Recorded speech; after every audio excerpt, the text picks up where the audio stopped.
ഇപ്പോൾ ഹരീഷ് അതിൽ വന്നു പദയാത്രയിലൊക്കെ പാടി.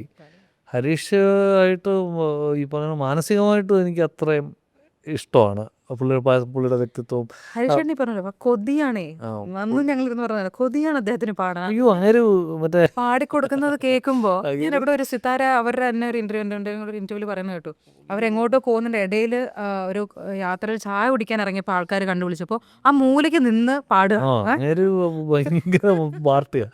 അപ്പോൾ ഞാൻ ഈ പദയാത്രയ്ക്ക് വിളിക്കുമ്പോഴും ഞാൻ ഫോണിൽ ഇത് പുള്ളിക്ക് ആദ്യം അയച്ചു കൊടുത്ത് ഇഷ്ടം ഇതിങ്ങനെയാണ് ബേസിക് ട്യൂൺ, അപ്പോൾ റിലേറ്റ് ചെയ്യുന്നുണ്ടോ കാര്യം എന്നാലേ അത് ചെയ്തിട്ട് കാര്യം. അപ്പോൾ പുള്ളി ലിറ്ററലി ഇൻ തിയേഴ്സായിട്ടാണ് സംസാരിക്കുക. അതുപോലെ അത്രയും ബന്ധം എന്നുവെച്ചാൽ അപ്പം തന്നെ ഒരു മ്യൂസിക്കൽ ബോണ്ട് വന്നു. എന്നിട്ട് ഞാൻ വരണോ എപ്പോഴാണ് ഷൂട്ടോ മറ്റേ പറഞ്ഞു വരുന്നു, മുഴുവൻ ഷൂട്ടിരുന്ന് കാണുന്നു, വന്ന് പാടുന്നു, ഒറ്റ പൈസ പോലും മേടിച്ചില്ല, പോയി. അതാണ് ചില കേസ് അങ്ങനെയാണ് പുള്ളിക്ക്. അന്നൊക്കെ ഈ പറഞ്ഞ നമ്മൾ മോജോ ചെയ്യുമ്പോൾ ഇത്രയും കലാകാരന്മാരും അപ്പം ഉറപ്പായിട്ടും ബഡ്ജറ്റ് കൺസ്ട്രെയിൻസ് ഉണ്ടാവും, അതിനകത്ത് ഞെരുക്കങ്ങൾ വരും, ഞാൻ കുറേ പേരെയും എല്ലാം നടക്കത്തില്ല അത്രയും വലിയ.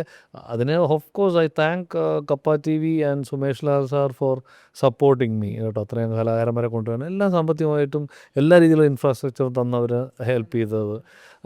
പക്ഷേ എന്നിരുന്നാൽ പോലും ചിലപ്പോൾ അതിലും നിൽക്കില്ല. നമ്മൾ ഒരു കാര്യം നന്നാക്കി കയ്യിൽ നിന്നൊക്കെ പോവും. അപ്പോൾ ആ സമയത്ത് പുള്ളി ആ ഹരീഷ് ആ സാഹചര്യം മനസ്സിലാക്കി പുള്ളി റെമൻഡേഷൻ വേണ്ട, താൻ വിളിച്ചു, ഞാൻ വന്നു, പാടി പോകുന്നു, മിണ്ടി പോരുത്, പോയിക്കണമെന്ന് സ്ഥലം വിടാൻ പറഞ്ഞു. അപ്പോൾ അതൊക്കെ കൊണ്ട് ആ പാട്ട് അങ്ങനെ ഇരിക്കണേ.